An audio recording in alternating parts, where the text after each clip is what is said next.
So we're trying this like a new format because it's a bit impersonal in the auditorium sometimes, especially with the pandemic. The auditorium is not being so full necessarily, and we wanted to also find ways to catch students that may not have come into this anyways, right? Like, so we're trying to make events that are a bit more visible. So we are super happy to have Christopher with us, not only for the lecture today, but also through a fantastic workshop within the studio today, and a workshop we're going to be doing tomorrow in the seminar. And the question is like, why bring a poet, a writer to architecture school, right? And for us, it becomes increasingly difficult to ask why not, right? Like, why don't we have other forms of intellectual production that can help us think about what we're doing, right? We're always reading text, we're always referencing things, but oftentimes we don't have the opportunity to work with people that's actually their life, right? Like thinking through words, thinking through concepts. For us, it has been really important for a long time to think through publishing, to think through ways of articulating ideas about architecture that go beyond what you can do with a building, right? Buildings are quite limiting way to interact with the world, kind of clumsy, big, take a lot of time, a lot of resources, right? And may not really address the questions that are really urgent for us, right? So it's really important that we try to find ways to expand our repertoire, our tools of communication, our tools of thinking about the world, so we can perhaps have more dynamic ways and more proactive ways to engage with everything that we're doing, right? So that's really important. To give you a bit of background about Christopher, at least in relationship to like how we first met him, we've been working and collaborating with Christopher for almost 8 years now, which is crazy if you think about it. We were in Beijing. We just opened a gallery. That was kind of the first, because we were working with many different artists and architects and designers from all around the world. And I remember asking a Puerto Rican artist based in Mexico City if he knew some interesting young writers that could help us contribute to the catalogs we were creating for the gallery, right? So we were looking for thinkers that work through text as media, right? And then this person said like, you have to like write to Christopher, you know, and ask him to do something with the gallery, right? And I remember like writing to him quite quickly, and it was like everything clicked perfectly since the beginning, right? To the point where we started featuring his text in the catalogs, but then eventually the texts themselves became artworks in the exhibitions, right? So we were showing pieces of poetry. I remember one piece that people will often ask us, like, who wrote this? This is such an amazing piece. It was a series of letter pages or A4 papers with a mystery novel of stuff taken from the internet, right? From those like chat pages and so on. It was like really fascinating piece, right? How can somebody work with collage, but not in images, right? Like not in the way that we used to make all the things that we're making in the seminar in the studio, right? Where we're taking all these things out of context and making images with them, but rather creating text by doing that. That for us was like, wow, this is like next level representation, right? Because not only are you creating the image in your head, but you're drawing all these references, like cultural references, historical references, and so on, right? So it was really fascinating for us to have this really interesting writer working together with us, right? Like we as architects, many other people as artists, right? Plastic artists, visual artists, performance artists, installation artists. And through the years, we have found many different ways to keep on collaborating, right?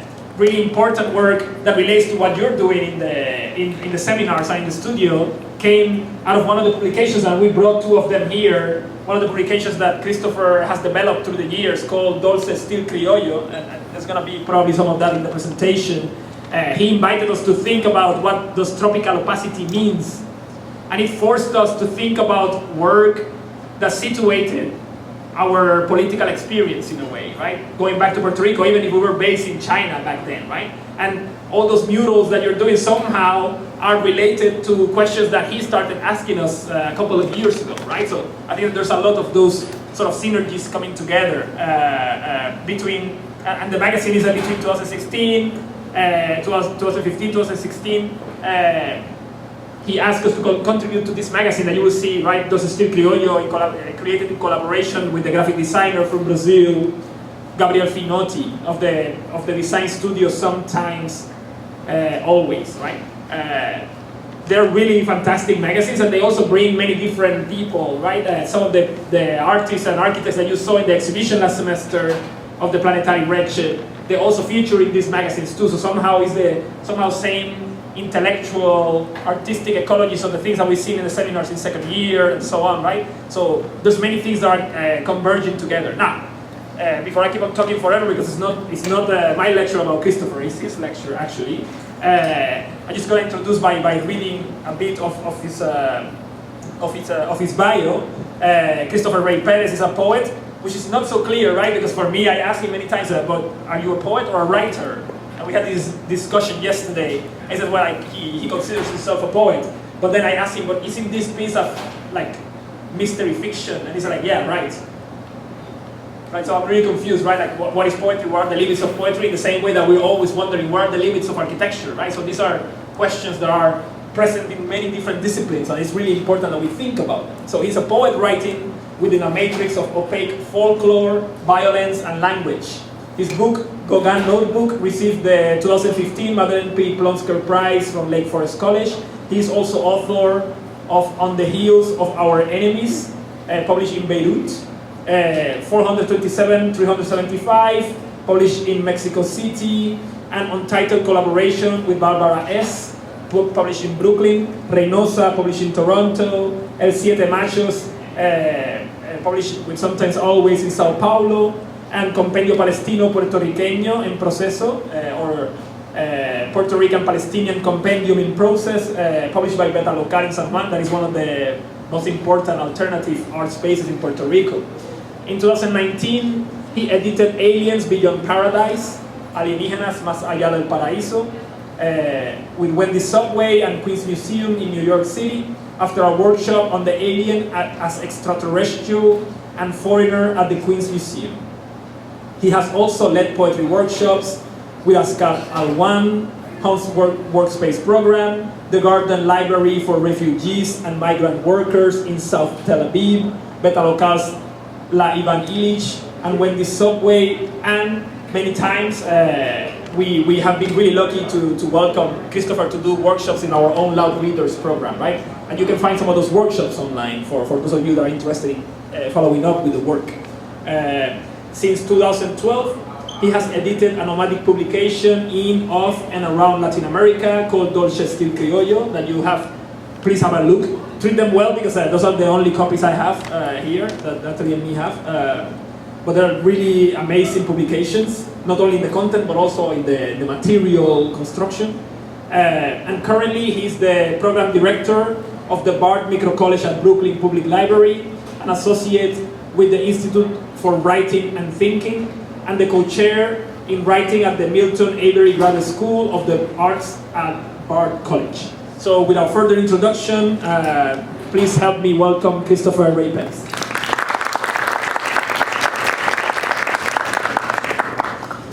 Thank you, Cruz, for that really nice introduction. It's always lovely to think back and reflect on when I first meet people that I collaborate with, and oftentimes those first encounters are very joyous ones that align and are initiated by a kind of love for art, but actually usually surpass that as well and begin to kind of infiltrate other aspects of life as well, that I find, at least in my kind of artistic life, equally important with regards to collaboration.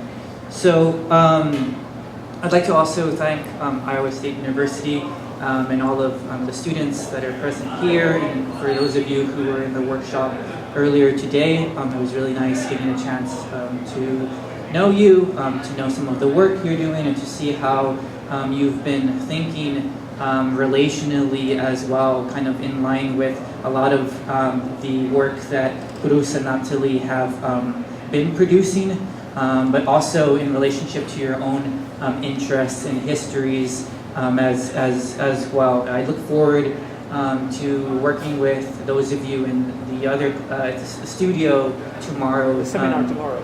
The seminar tomorrow as well. This is my first time in Iowa. I'm currently living in New York, but I'm from Texas, from the border. It's been really nice seeing Iowa State and getting to know your campus, your campuses. Both the one that's here and also the one that you're working on in the decolonial curriculum class. So I thought that maybe something that I would do today is read a text of mine that I've written.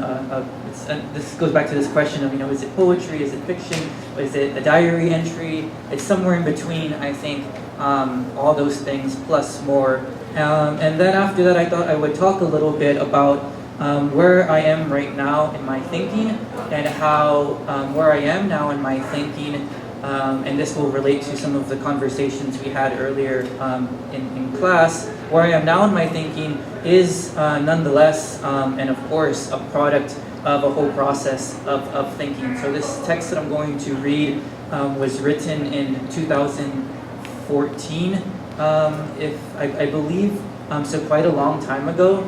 Usually when I have texts that are that old, I've already kind of tossed them because they seem to be so far from me and who I am as a writer who's obviously changing and transmutating, as to use another word from today's class.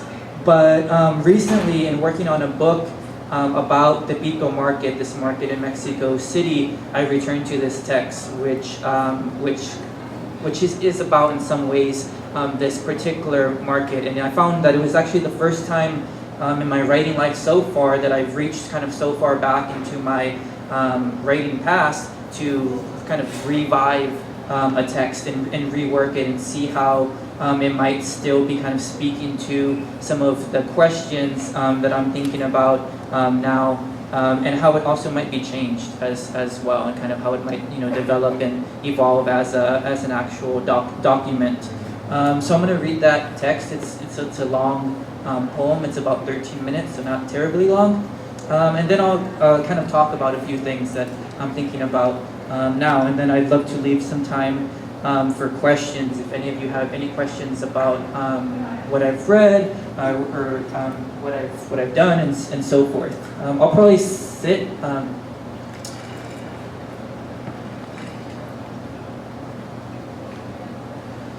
So the text is untitled, but it does have a small epigraph. It's in Spanish, and I'll translate it a little later once I kind of move into the talk. It's by José Revueltas, and it goes: Somos sospechosos de ser intrusos en el planeta.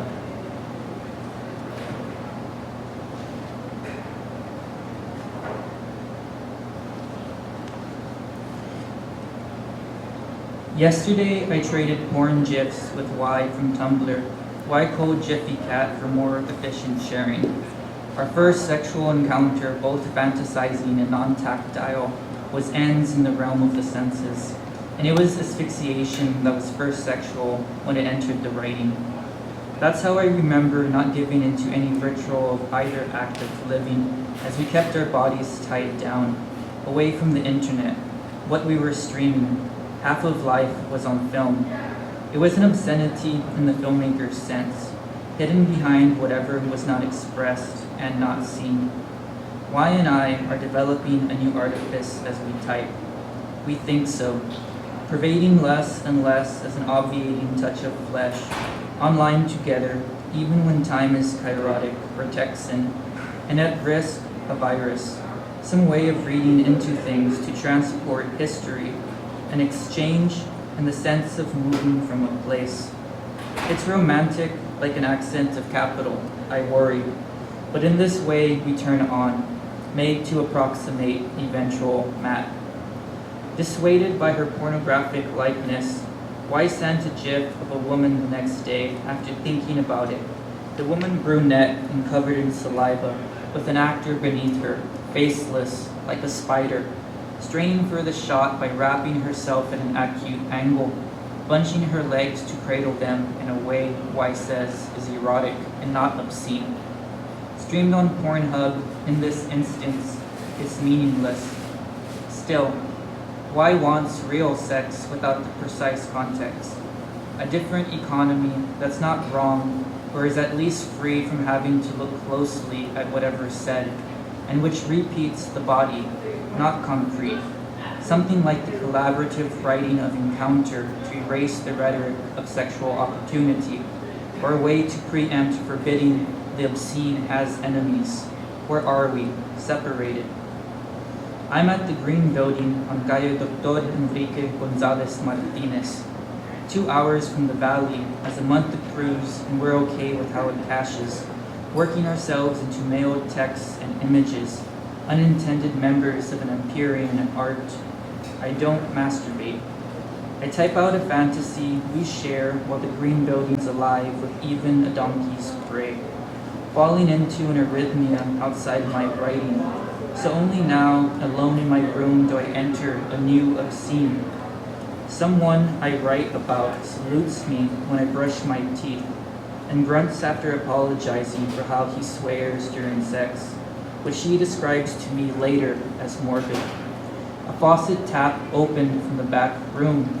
A person. A cough from the smoker who ends the night in the patio while migrants in the adjacent room break from a series about narcos without saying a word between scenes.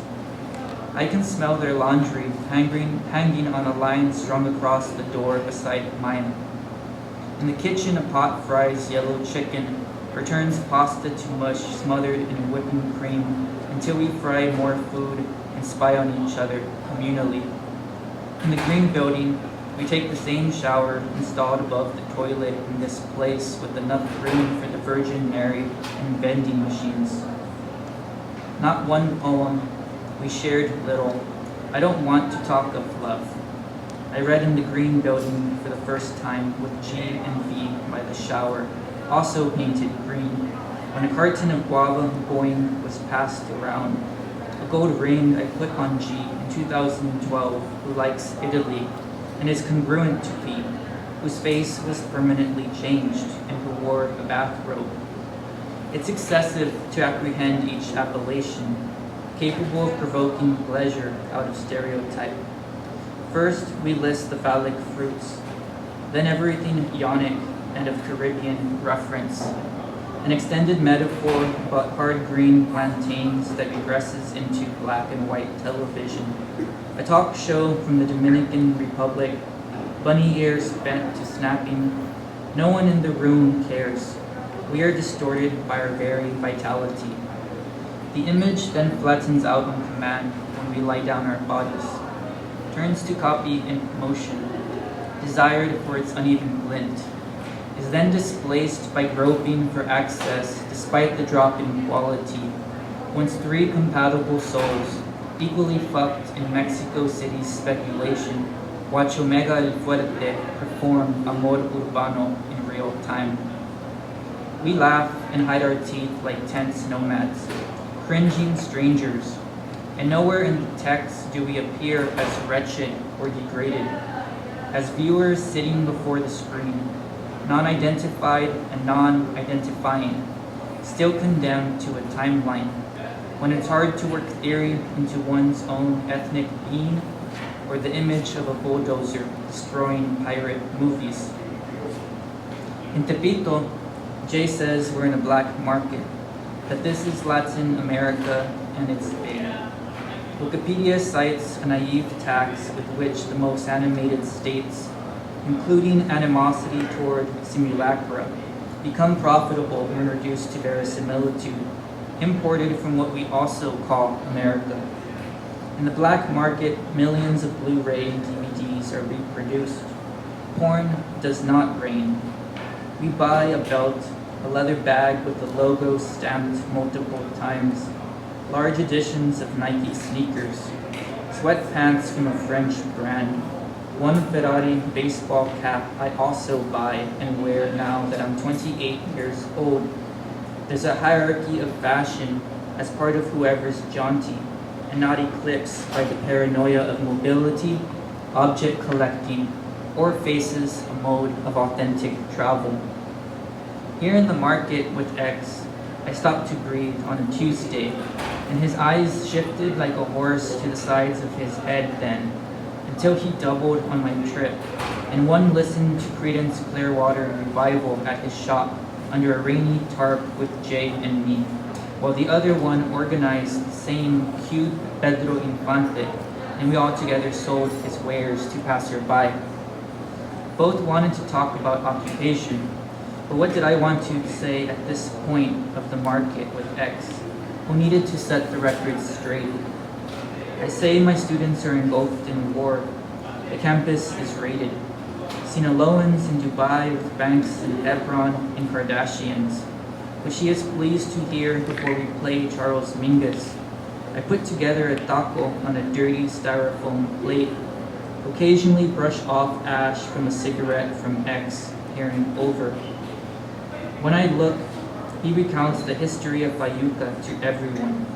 The materials in the 70s he traveled to Texas to buy, and quotes Rigo Tobar, says Matamoros was a portal he crossed and never mentions the valley, only passing through Amarillo with a load of VCRs a decade later for his Chinese compatriots.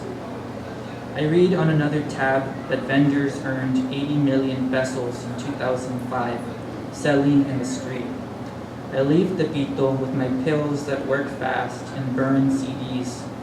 30 exitazos del bando Nonona, and el Commander Alfredo Rios con Tololoche, both in inkjet printed sleeves for contemporary crowd, expressed as contradiction.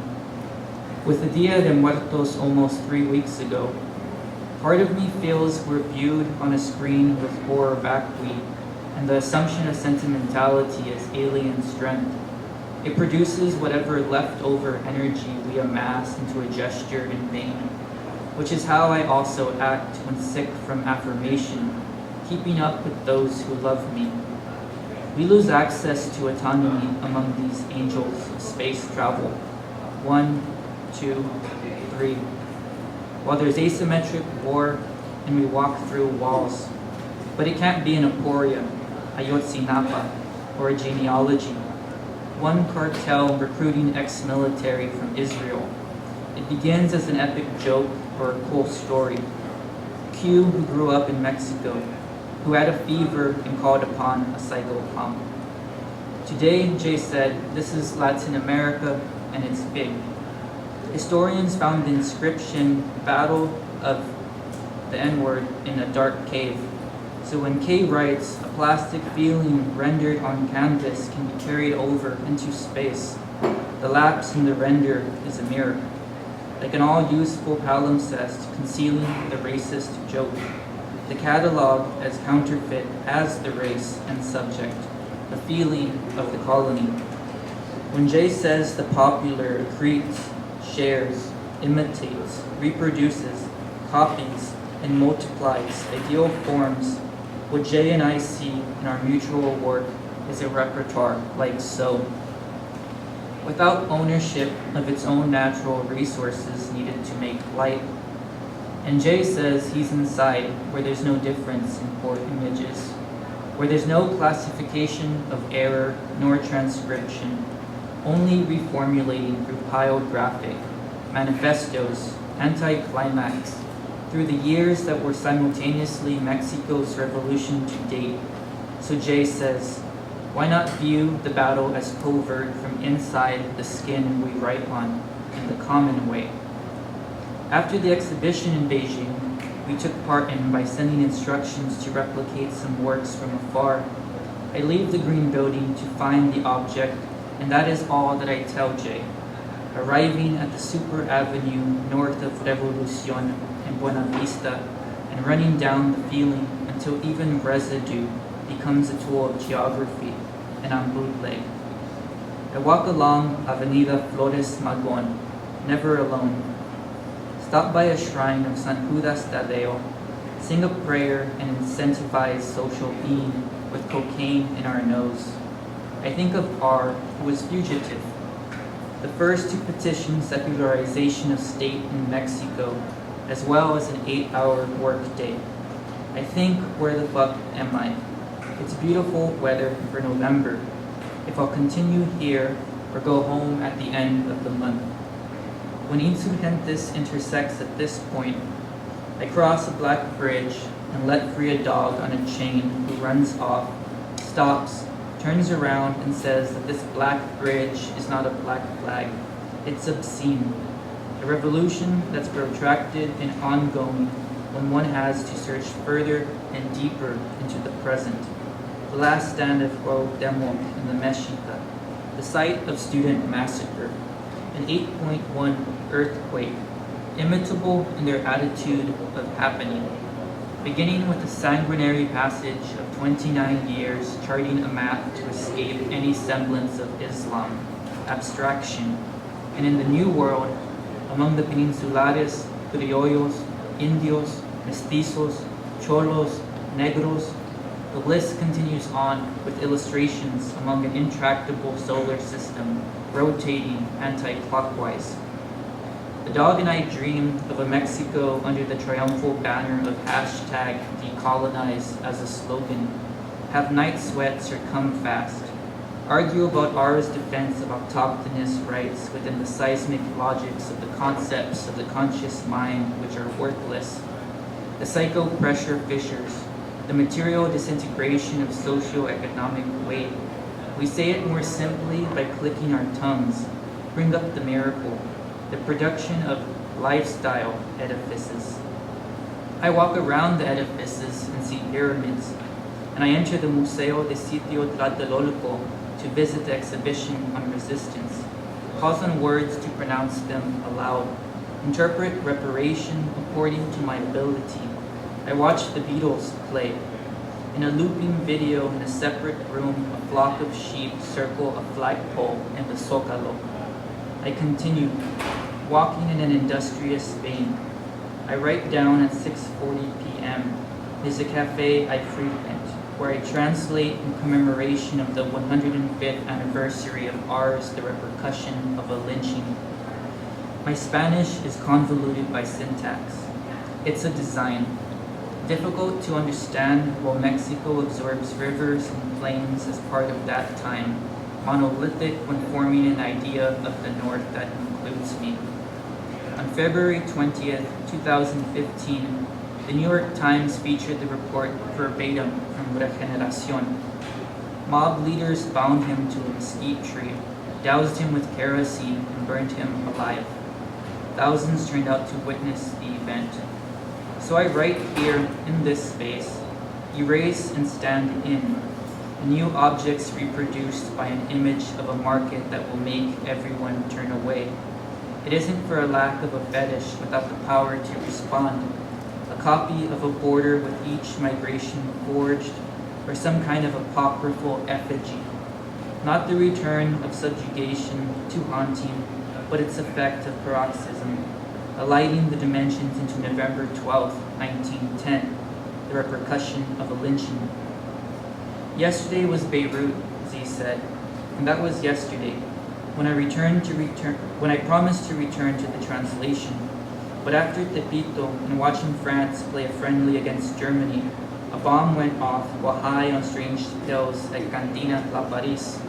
The only thing I admit is I swear I didn't see anything again.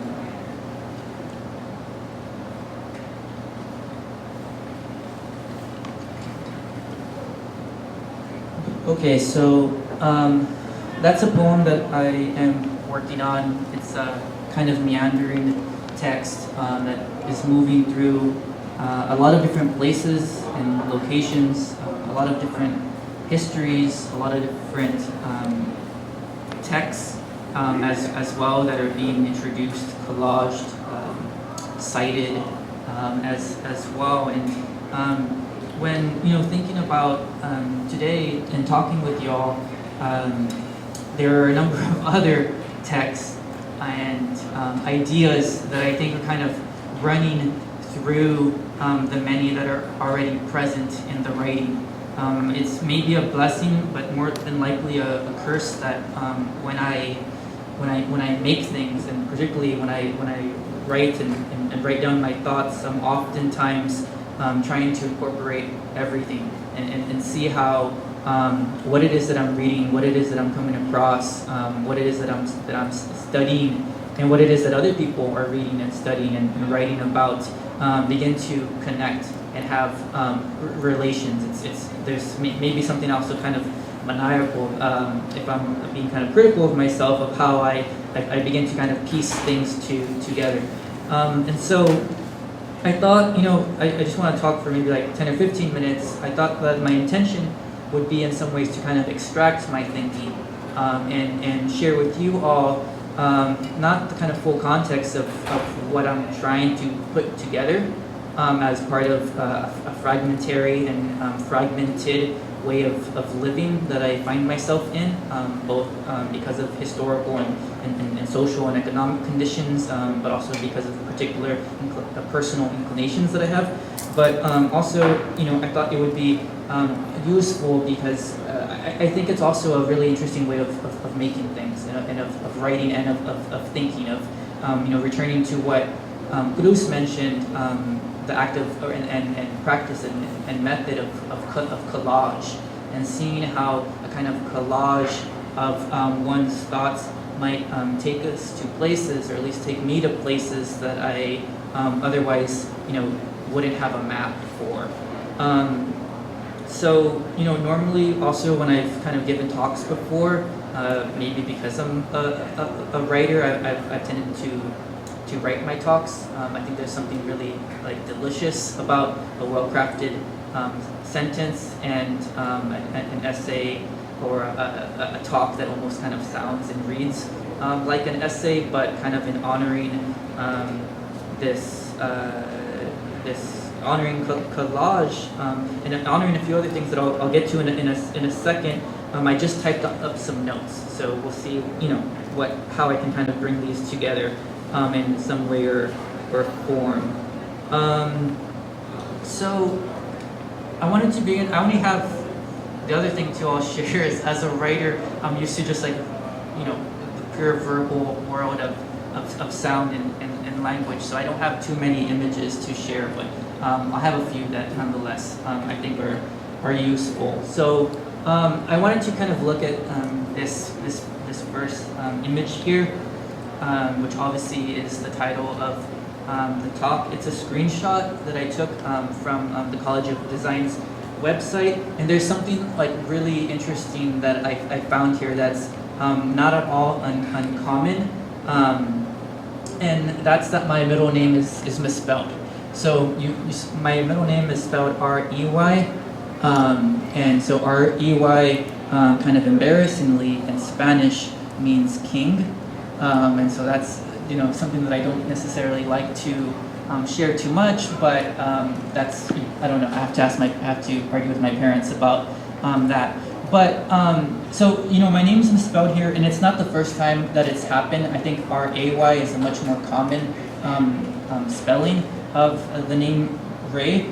But aside from the obvious or the probable reason of a typo, I thought that maybe there might be another way of looking at this misspelling, which actually begins to sort of give me some clues to the type of ways that I've been working and writing in various spaces and places, one of them being Palestine, another being the border in Texas, and other places too, Mexico, Brazil, and so forth. And I was thinking about, because my name's misspelled here, in a way, this isn't me, right? So, because if it's me, it's R-E-Y. And so I asked this question, who's giving this talk?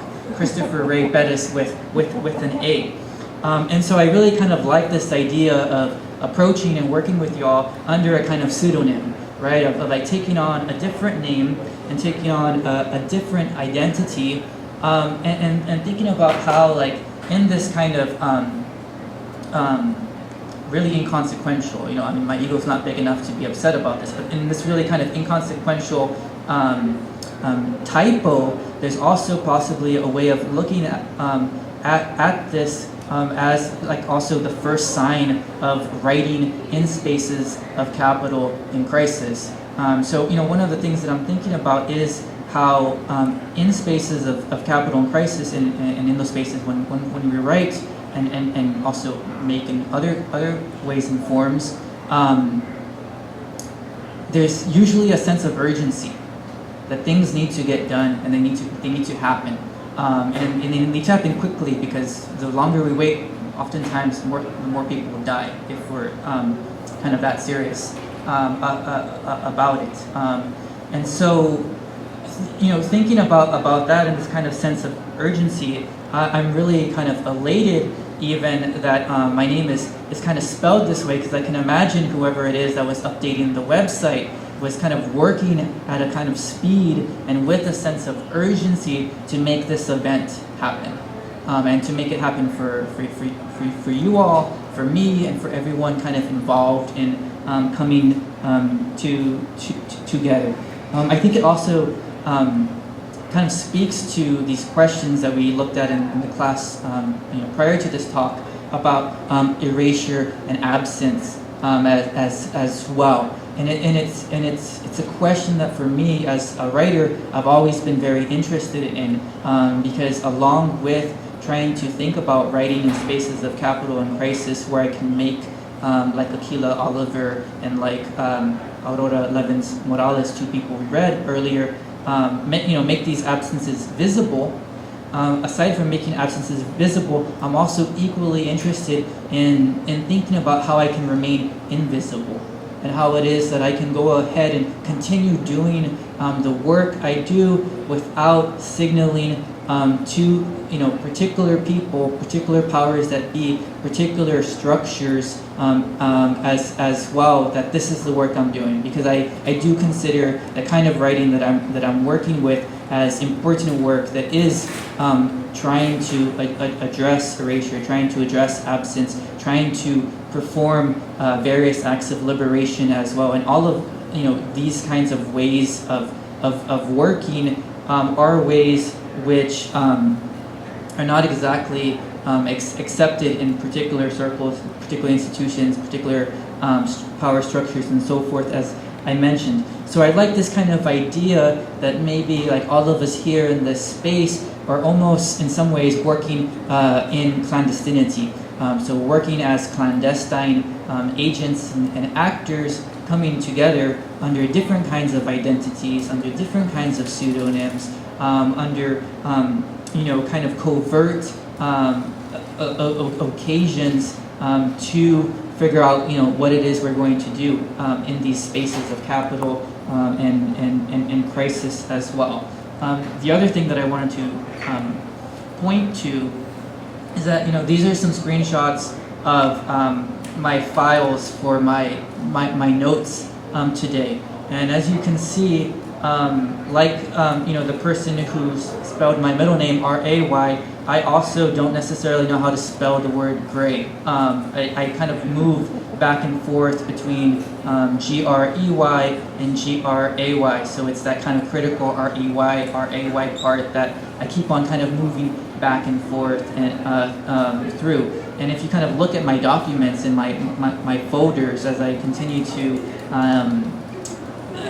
one might say haphazardly, archive my writing, I perhaps, and again if I'm being kind of genuine and imaginative, am also finding ways of covering up my tracks for whoever it is, including myself actually, who might be kind of trying to dig and research on the writing and thinking that I'm doing now.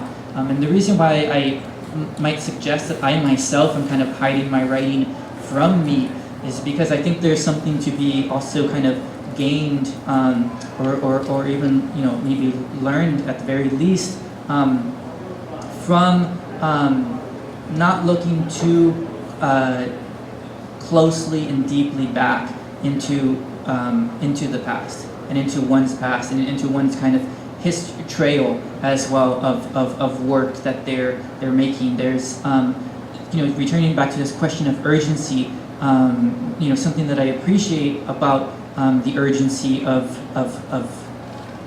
writing seriously is the movement forward that is necessitated by writing as well. And so when I have these kinds of documents that are named in all in various kinds of ways, oftentimes what I find myself doing as well is not I end up not kind of tracing a linear chronology of my thinking on particular ideas like today's talk. Rather, I go back and sometimes I'm at draft number 3 or draft number 4, and they begin to kind of level out in some ways and provide different kind of entry points into my writing that then eventually culminates into something that sometimes gets published, but sometimes doesn't as well. Becomes another document. Essentially, that's what happens as well. And so I think it's in some ways also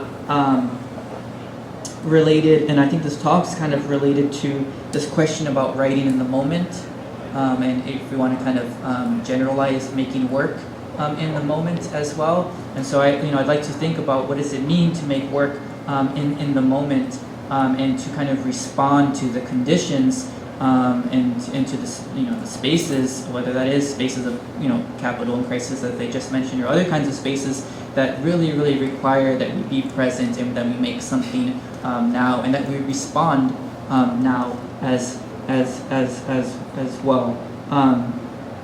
So maybe I can also say something that's interesting to me, at least in thinking about this way of responding and writing in the moment, is that if I return to this poem that I just read, it actually is a collage of various places and moments and times as well. And so I might argue, at least as a form of making and of writing, there's I think something terribly useful about writing in the now that allows myself to bring and collage different historical periods, different geographies, different cultural contexts into the now as well. So turning to this image now, which I guess for some of you with sharp eyes might start to seem a little bit bizarre. I want to first just talk about it a little bit and see if I can, like I said, connect it further to my thinking. So this is an object. It's a candle. I don't think there's no wick on it, but it has a wick.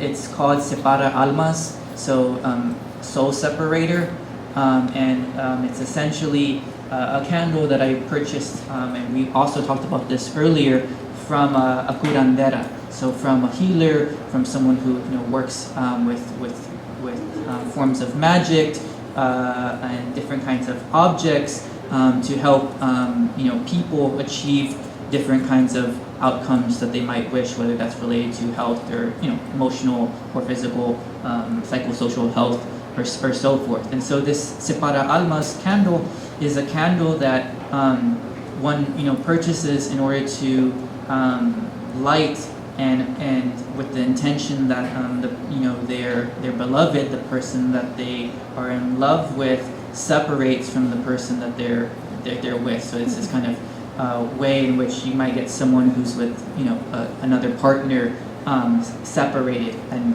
thereby increase your chances of them falling in love with you. And so I wanted to kind of share this image with you of the separa almas candle and object, because I was thinking about this interesting kind of paradox, or maybe it's not a paradox, maybe it's just a fact.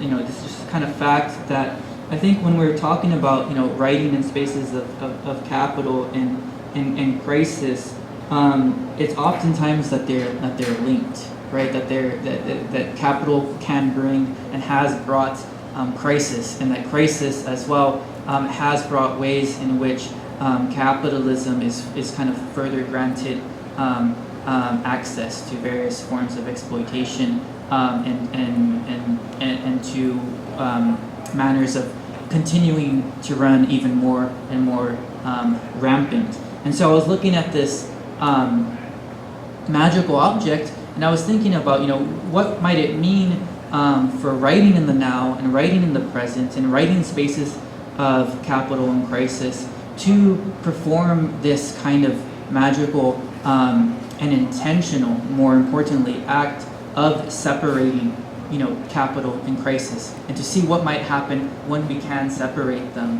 Because oftentimes as well, we're in the mix as well, right? So it's not just capital and crisis hugging it out as two wonderful lovers, but we're there just as much bound and entwined as well. And so when I look at this object as well, I don't only see a fetish, but I also see an apotrope as well. And so apotropes are something that I've been thinking about in some of my writing and work, and they're essentially different kinds of objects that are imbued with power that allows them to turn evil away. And so apotropes are, they can be all kinds of objects. A horseshoe might be one in some cultures, and they're meant to turn evil away. And so I was thinking about this separa almas, and thinking about how it is that if we are kind of thinking metaphorically about writing as a form of soul separating of capital and crisis, and are separating ourselves from capital and crisis as well. How is it then that we can use writing as a kind of apotrope that begins to turn these evils away as well. The other thing I'll mention about this object, and this more is kind of going into the history of it, is that as I mentioned, for those of you with sharp eyes, you'll realize that it doesn't necessarily look real. So this is a render of the candle that I purchased, and so I've been going to Tepito Market, which is a market in Mexico City, as I mentioned, for about 10 years now, and I've been purchasing various different kinds of objects and writing about them as part of my writing practice, and thinking about this market in various ways as well, in terms of the kind of the sort of social context of the market. And so in kind of collecting these objects, one of the things that I've been doing is I've been really curious about how these goods circulate in various kinds of markets. So one might be this kind of this market of Mexico City, but then obviously other kinds of markets as well, whether they're global or inter-American as well. There's a small bit in the text that I read about one of the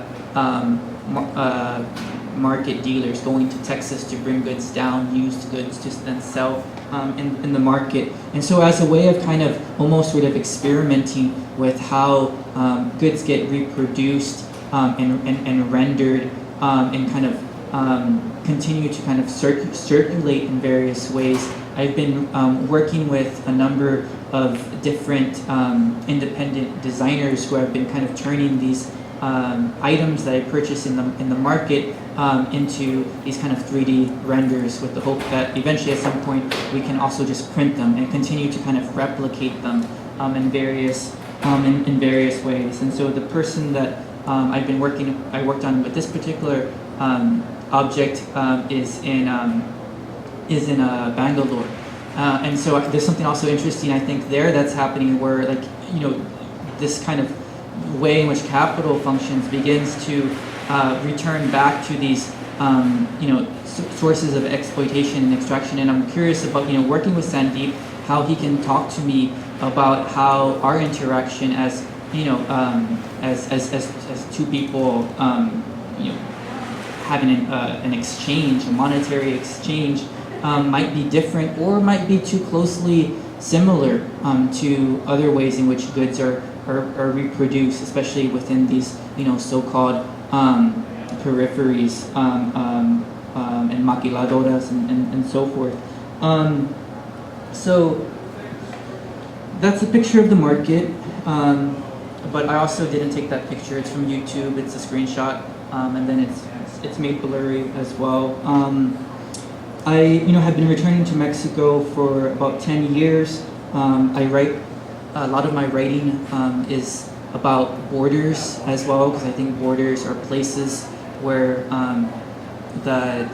the environment and the built environment really begins to very plainly show how capital and crisis converge, right, at these supposed interstices. I don't really actually believe that borders are borders. They're actually just places that have walls stuck through them, and lines on maps drawn across them as well. And an unfortunate circumstance of that is there's rather than being an edge, they actually sometimes become centers, and so they attract and people different kinds of markets begin to gravitate and build and even stem from these borders as well. But I moved to a market in Mexico City because in some ways I found that I had to leave these perhaps more visible and sort of historicized markets, such as the U.S.-Mexico border. As I mentioned, I lived in Palestine, so the Palestine-Israel border, and I wanted to think about where it is where it is in spaces of capital and crisis that other kinds of borders are created as well. And I found that the market is kind of the prime example of where this might happen. Tepito Market, I'll just briefly mention that it's first and foremost a neighborhood. So the neighborhood is Tepito, and then it just happens to have a very large market that has legal goods, and then also other kinds of goods that are kind of sold in the black market that exists concurrently with the sort of more visible market as well. But as a neighborhood, and as a market, its history reaches before the times of colonization. So it's actually pre-Columbian. It was there as part of.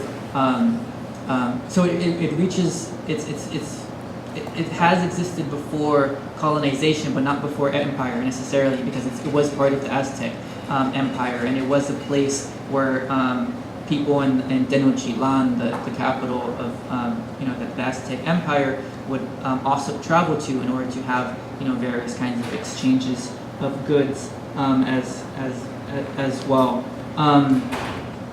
And the thing about the market is that it, for me, has a kind of simulation and a similarity to borders in the way that exchanges take place, in the way that goods get replicated and then replicated and then replicated again until the thing that you've purchased is in some ways so far from its supposed original self. Like case in point, and we kind of talked about this earlier too, like some kind of knockoff T-shirt or something of that nature. But I think the market is interesting too, because they can be places where capital and capitalism is kind of in plain view, because so much exchange is going on. And while it may be while we may not pay too much attention to how a local Tepiteño, a resident of Tepito, goes about making a sort of pretty meager living selling these goods, once we kind of sit with the reality and think about how these goods are traveling on barges all the way from parts of Asia, for instance, then we can begin to see how capitalism works in kind of a multitude of different ways, especially outside of kind of more what we might consider like more traditional markets, or markets that we're kind of used to in perhaps other parts of the world. You know, I'm just thinking about like Walmart's, for instance, where like that's a particular form of capitalism, right? That that kind of shouts at you in ways in which like the market in Tepito doesn't. And part of the reason why it doesn't, perhaps, and this is something I was thinking about, is because the market is very colorful. And this is an interesting word that will kind of tie us to this whole thing about gray is all theory. So, this is an interesting word because it's been used pejoratively and it's been misused, and it's also been a kind of a descriptor for a kind of poor way of looking at the locale. But I think there maybe is something that can still be kind of taken from this word. I don't want to necessarily dismiss it entirely when a place or people are described as colorful. So because it has a kind of history of misuse, I nonetheless think that there might be something interesting about thinking about these places of color, because oftentimes it means that there's life there, right? When we talk about colorful people, colorful places, it's often because there's life there, and the person who might be using this descriptor sees something in this locale that is so alive that it calls to their attention and needs a word that can only be said to be,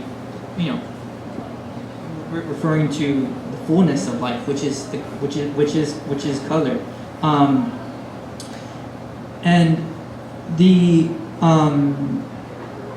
other thing that I wanted to kind of mention about this, this is my last slide, so I'm almost done. Is that it also makes me think about the epigraph that I began my poem with, somos sospechosos de ser intrusos en el planeta. One way of translating that is we are suspects of being intruders on this planet.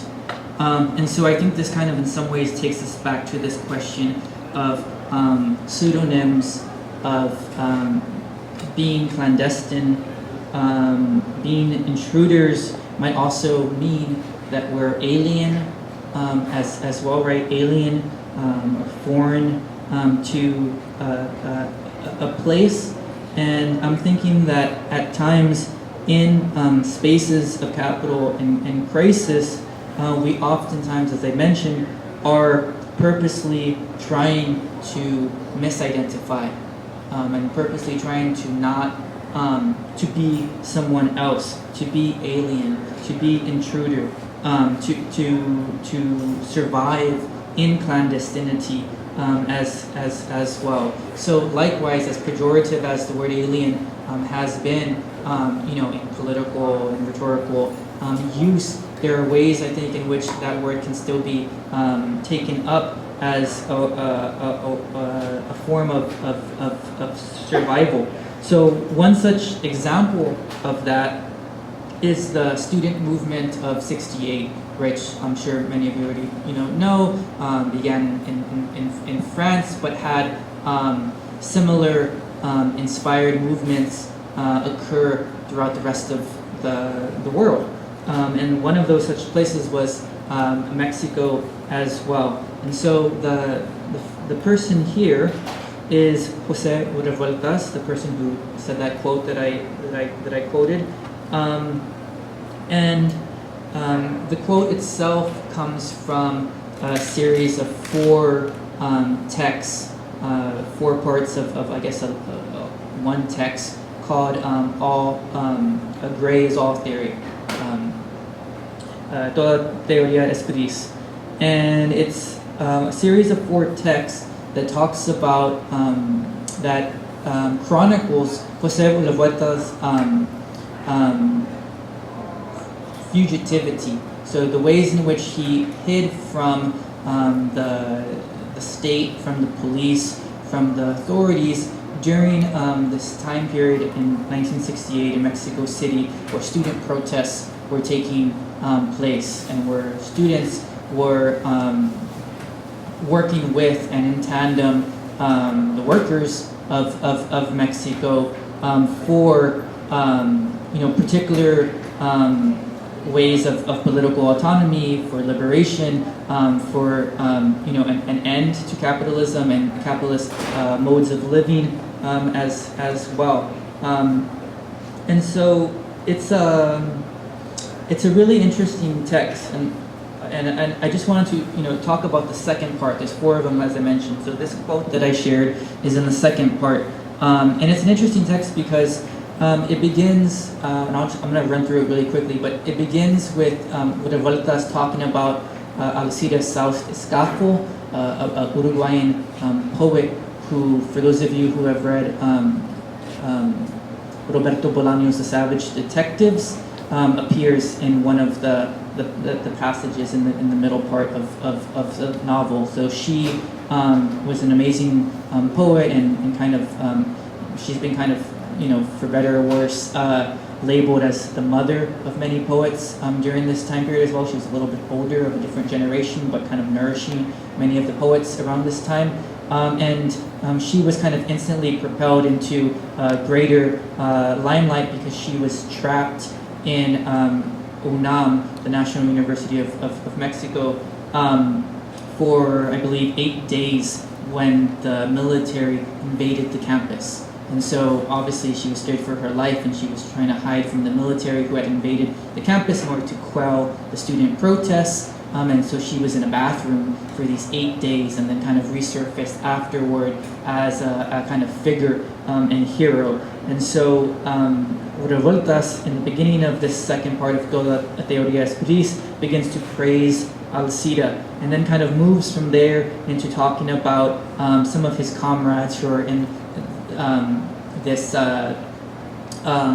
place, this clandestine, apartment with them, and he's discussing what they're doing. Almost all of them, like good, revolutionary intellectuals, are either like having debates, smoking, or reading.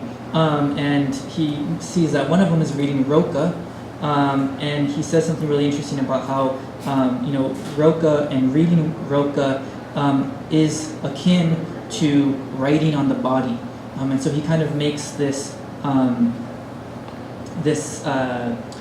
similarity that when we read, what we're doing is that we're internalizing one's thoughts and we're internalizing the writing as well.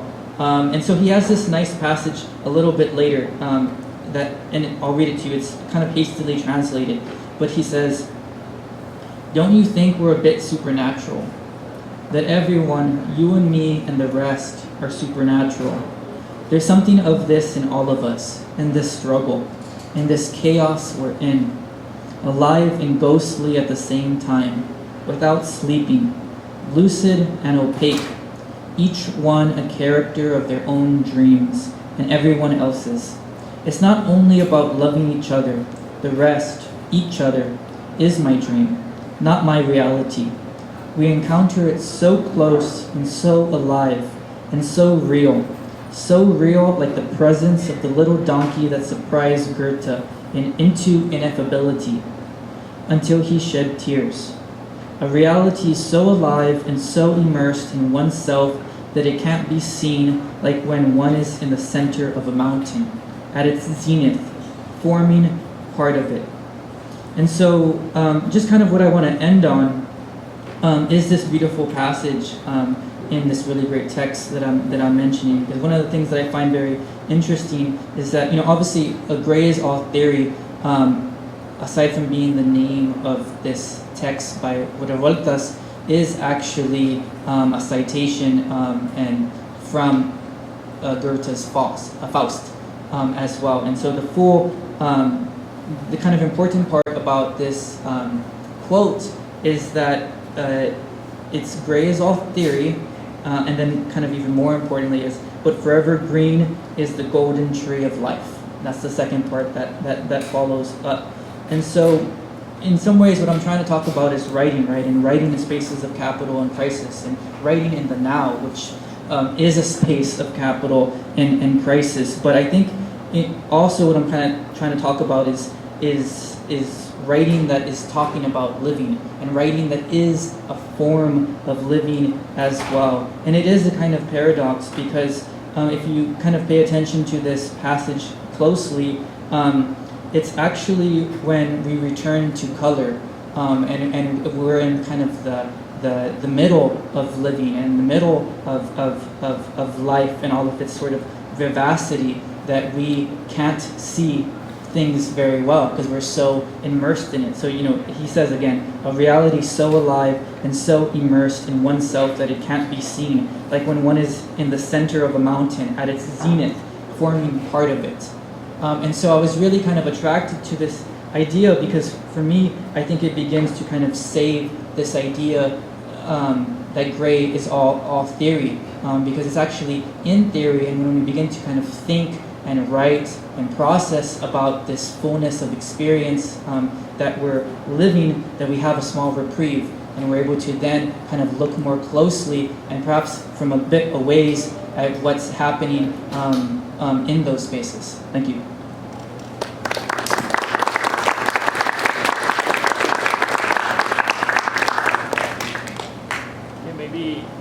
I feel like, so there's some publications there, please have a look. And maybe before starting, I just wanted to ask, because there's so many things that I can see in relationship between what you're doing with the text and the positionality of you reflecting on the political circumstances where you're allowed on, and many of the things that we're asking to the students in a way is like, when they're making those images that you will see tomorrow, and even the projects they're doing now, is that how do you position yourself in relationship to a history that is not only about you?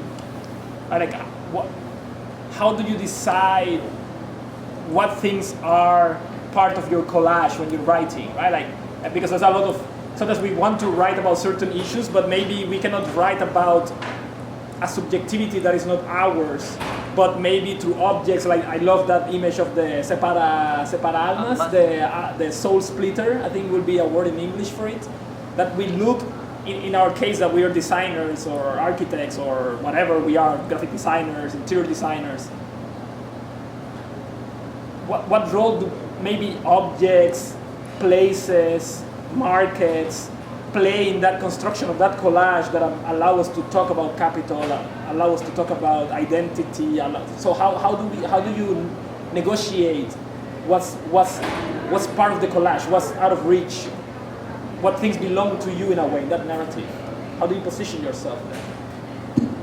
Yeah, so I think that place and everything, that kind of people's place, aside from the people themselves, is everything. And in some ways, when I'm thinking about my positionality, and when I'm thinking about my writing specifically with the subject position of I almost don't even have to remind myself, because at this point it's just part of kind of my condition of living, that this I is oftentimes a very hollow I. It's one that transmutates, that changes, that is filled with place and filled with objects as well. When speaking about my history and my past and myself, I often find that there's very little me in it to begin with, and it's actually a collage, a conglomeration, an amalgamation of everyone else as well with whom I've interacted, and all of the places that I've been as well. It's I think there are also kind of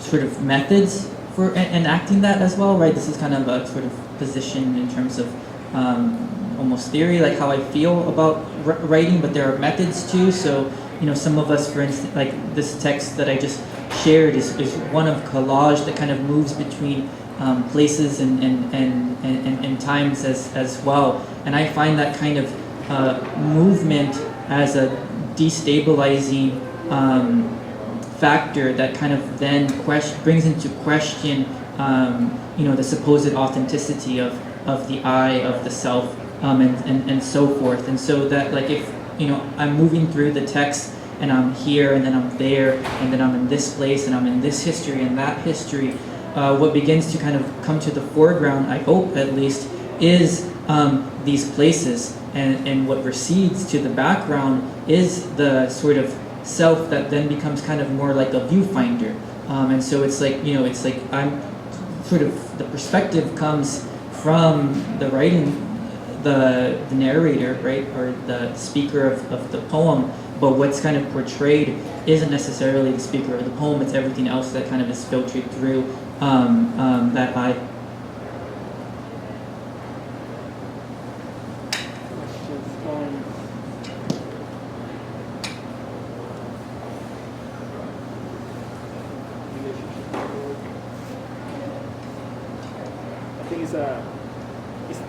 What is really interesting is that, because here we bring in two fields that maybe we think that maybe don't talk to each other, but it's almost like everything you taught today, the workshop, during class, and even now, if you replace writing and then you put there designing or architecting as a verb, I think it has a lot of equivalency. And I think like what is really interesting today, and especially tomorrow, what the workshop you're going to be doing, is that the method of the reading something, of the using the eavesdropping, of the collaging of the things that we find around and playing them into new stories is maybe one of the few ways that we have to contextualize what we do, right? Because it's almost like you're talking about being in the moment, and architecture is always being projected, in the romantic way, 100 years in the future, right? We're always designing for these societies that don't necessarily exist. So, like, how do we negotiate? I think that would be interesting, as we keep on the conversation later. How do we negotiate that urgency of being now with the crisis and capital, and dealing with a discipline that is really slow, right? Because everything we do, if it gets built, it takes forever. And if we're working through other media, it's still talking to that history anyways, right? Of that history that is really slow. And I think like there's something interesting about what can we do as designers to have a conversation that goes a bit faster than, we don't have 100 years to answer questions that are urgent today, right? Capital and crisis is not gonna give you 100 years. So what do we do in the meantime, right? How do we think about those questions, right? If we have that idea that architecture is only something that lasts 100 years, we may be like creating some form of inability, right? But if we think more like writers, or if we try to incorporate some of those ways of engaging with our context, maybe we have different ways to ask those questions, right? And then maybe we find different ways to operate. Do you think that in its immateriality, the word has any less durée than the object that we call architecture? So when you talk about architecture and the projection of 100 years, we talk about the object that is occupied in one way or the other. But when Christopher gets to the end of his talk, and he literally calls out Rilke and Goethe. And I'm telling you, Goethe, 1724, so he has just pulled forward 200, 300 years in 3 words, and he occupies that space.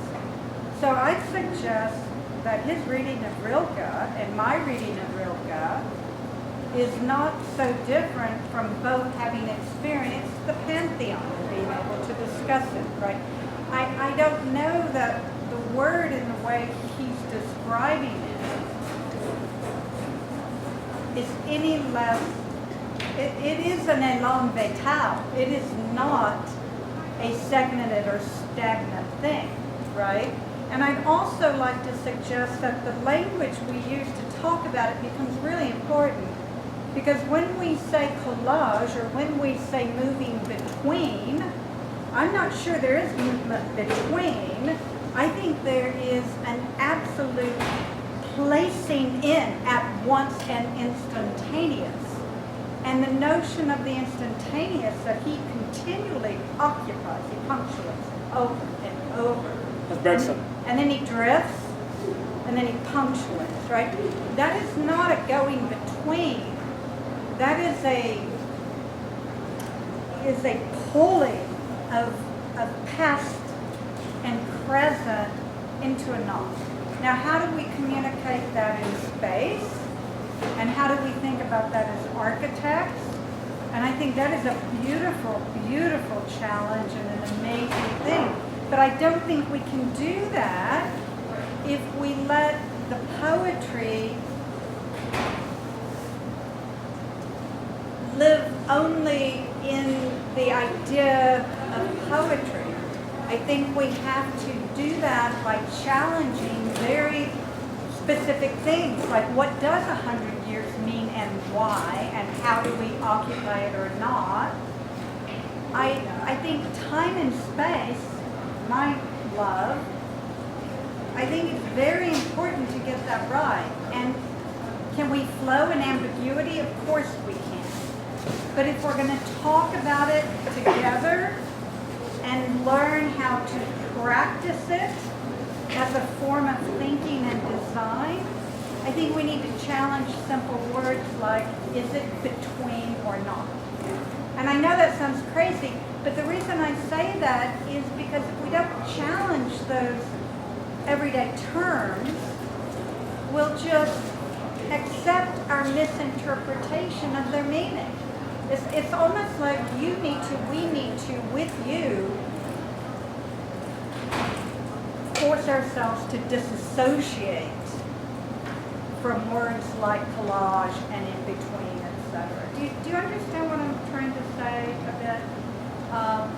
So I love this, but I believe that to be in it and engage it as a designer demands rigor. But isn't that what is that assume the political agency of what we do? Yes. Right? Yes. But I think like in that way is like exactly what you're talking about, right? Like, especially if we're talking about capital and crisis. In the moment that you assume that there's a responsibility now in inhabiting that space, Yeah. you're taking a political position because you're recognizing the power of the thing, Yeah. which is hopefully what we do at some point. Yeah. Or even like as we study all these important questions. Yeah, I like the example of the, it's true, using references of 200 years ago. And it's, so in a way, they are monuments too. So how do we use them? I think we have to understand what constitutes continuity or not in disjunction. And and I know I do more Foucault. You're not so much into Foucault, but the meaning that he applies to the word epic or epoch, right? It's something that suggests that different things at different points in time can collect to belong to one thing, right? So an epoch is not necessarily 1878 or 1968 to 1974, right? You can have one time held together with a piece from 1432, 1780. I mean, and that is 2020. a different understanding of continuity than linear. No, totally. Does that make sense? I think like for all of them, like thinking about 2020 is one of those epoch years. Yes. Right? Like, Yeah. because you cannot, like when did 2020 ended? Yeah. It was still dealing with the same questions, right? In a way. And what other things does it belong to? Right. So Yeah. I feel like maybe for this generation it's much easier to understand the concept of epoch than to maybe people that were in the early 2000s or Yeah. something like that. Or maybe the fact that in the last 2 years our sense of linear time has been so disrupted that for the first time we might be capable of critically thinking about time again, right? Like they did in the late 19th, early 20th century, right? I don't know. I didn't mean to jump in on that.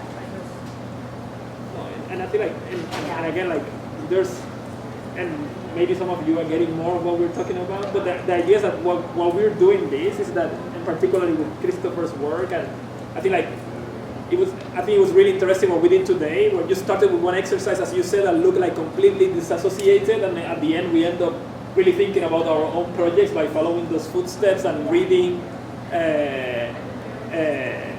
reading people that maybe some of you never read before, right? I completely disassociated and seeing how we wind up there. It's like, how do we understand all these fields that belong to these questions of the time, of the epoch, of the capital of crisis, right? Like how important, when you ask the references, right? Like the literary references, when we're talking about curriculum, what things are we reading?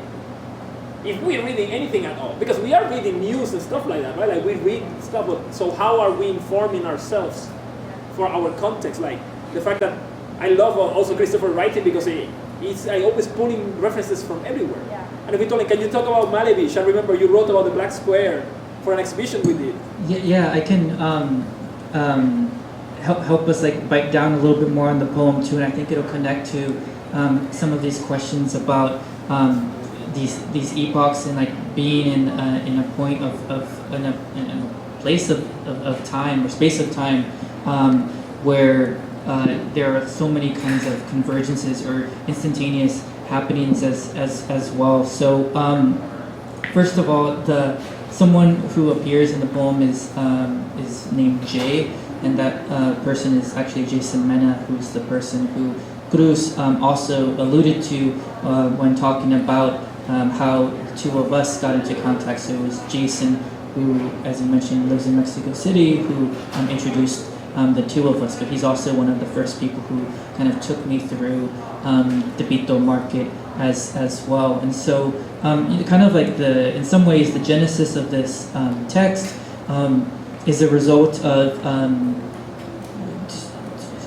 I feel like I don't want to repeat myself, but like a confluence of a lot of different things that were happening simultaneously across time periods as well. And so one of the things is that we were Jason and I were producing. I mean, Jason was producing a work for an exhibition in Beijing. I think it was, I can't remember which one it was, but it was the one with Ophelia Chan too, and the tires on the future is now 010. 010. It was for 010, and so it was in a response to the supremacists.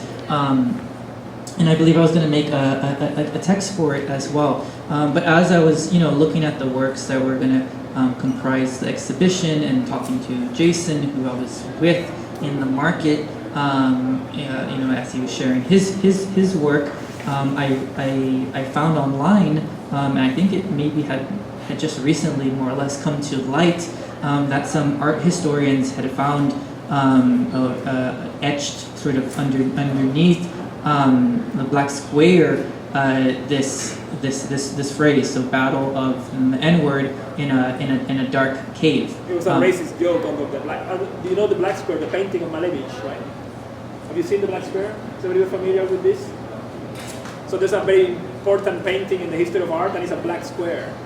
And they found through X-rays that there's a racist joke under it, which is like everybody thought that they had no reference to anything in reality, but actually there was some joke there too. So that's what. Yeah, and so that was really interesting to me because here it is, this square, right? That it's like, as Malevich talks about, is like this kind of pure representation of feeling that isn't necessarily, alluding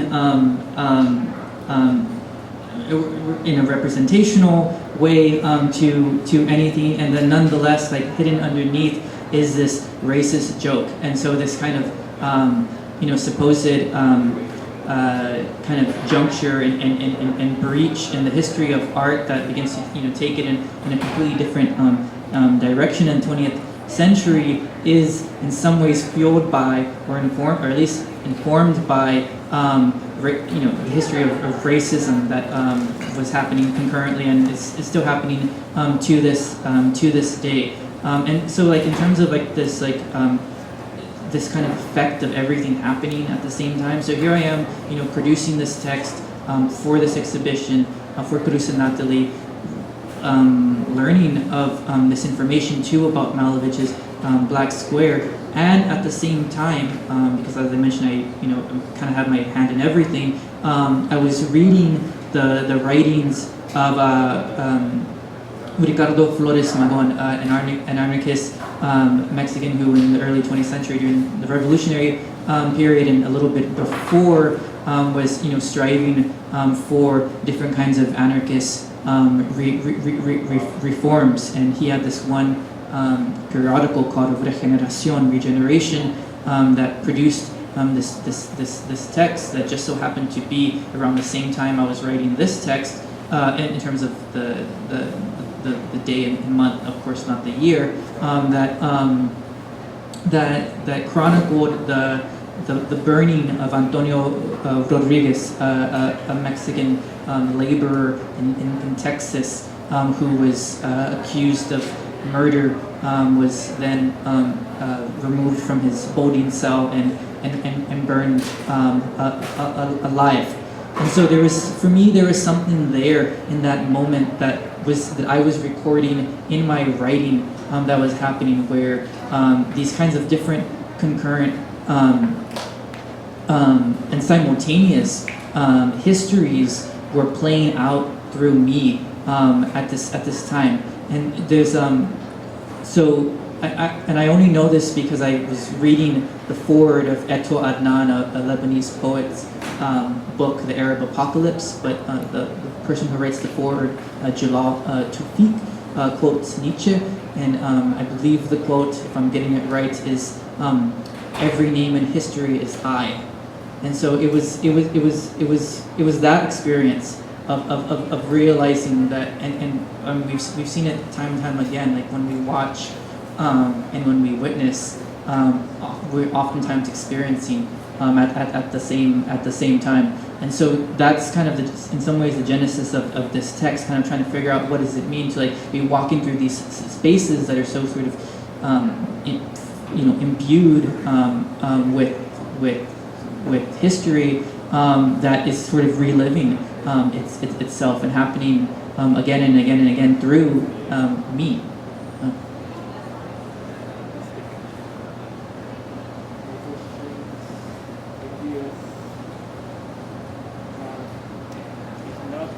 Thank Christopher for his amazing presentation and for workshops that he's doing for us.